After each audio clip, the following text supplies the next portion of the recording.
Convince చేయలేనప్పుడు confuse చేయాలి. ఇదే రాహుల్ గాంధీ అక్కడ చేస్తున్నటువంటి యాక్టివిటీ, బీహార్లో చేస్తున్న యాక్టివిటీ. రే మన దాని పేరేమంటారు, యూపీఐ ఛార్జెస్ పెరుగున్నాయి, లేకపోతే జిఎస్టీ వల్ల పబ్లిక్ ఇబ్బంది పడుతున్నారు, బ్యాంకింగ్ సెక్టార్తో ఆశించిన ప్రయోజనాలు జరగకపోగా ఇబ్బంది పెడుతున్నారు, ధరలకు సంబంధించినటువంటి దాంట్లో తేడాలు వస్తున్నాయి. ఇట్లాంటివి ప్రజలకు సంబంధించిన సమస్యలు. విద్యుత్ సంస్కరణ తెస్తున్నారు కానీ సమస్య పరిష్కారం కావట్లేదు. పెట్రోల్ డీజిల్ ధరలకి కేంద్ర ప్రభుత్వం కంట్రోల్ చేసిన రాష్ట్రాల్లో బాతున్నారు. ఇట్లాంటివన్నీ ప్రజా సమస్యలు కదా.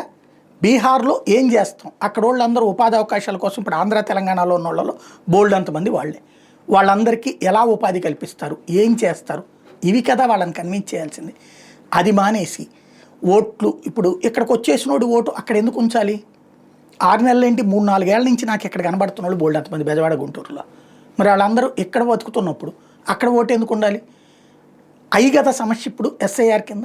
చివరికి ఉద్యమాలు అంటే ఎమోషన్, ఈ ఎమోషన్తో గెలవాలి అన్నటువంటిది, ఏదో అన్యాయం జరిగిపోతుంది అన్నటువంటి దాంతో గెలవాలన్నదే రాహుల్ గాంధీ కాన్సెప్ట్గా కనబడుతుంది. దాన్ని ప్రొవోక్ చేయడానికి వెనకాల పీకే లాంటి వాళ్ళు కథ నడిపిస్తున్నారు.